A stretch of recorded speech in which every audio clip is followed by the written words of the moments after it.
एक बार की बात है। बिहार के एक छोटे से गांव हरिपुर में रामेश्वर नाम का एक मेहनती किसान रहता था। उसके पास बस 2 बीघा जमीन थी, जिसमें वो गेहूं, सरसों और कुछ सब्जियां उगाता था।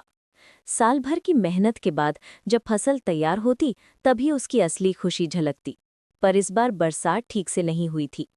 खेत की मिट्टी सूख गई थी और फसल आधी बर्बाद हो गई थी।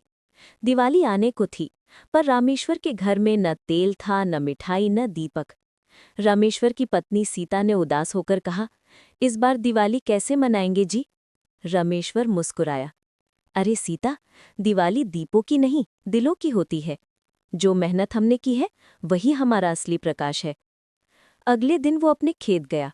उसने देखा कि बचे हुए पौधों पर थोड़ी नमी है। उसने ठान लिया कि जितनी भी फसल बचेगी, वो गांव के गरीब बच्चों के साथ बांटेगा। उसने 3 दिन लगातार खेत में काम किया और थोड़ी बहुत उपज निकाल ही ली। दिवाली की शाम आई।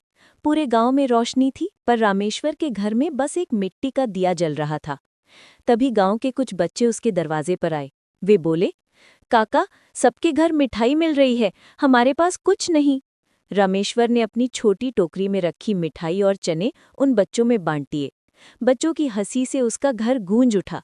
सीता की आंखों में आंसू आ गए। हमारे पास कम था, पर तुमने सब दे दिया।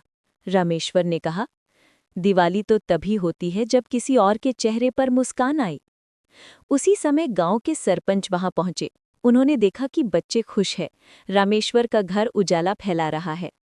सरपंच ने कहा, रामेश्वर, तूने इस बार सबसे बड़ी दिवाली मनाई है। अगले महीने सरकार की नई योजना में तेरे खेत के लिए सिंचाई पाइप लगवाए जाएंगे। रामेश्वर ने आसमान की ओर देखा। तारे चमक रहे थे, जैसे कह रहे हों, सच्चा दीप वही है जो दूसरों के अंधेरों को मिटा दे।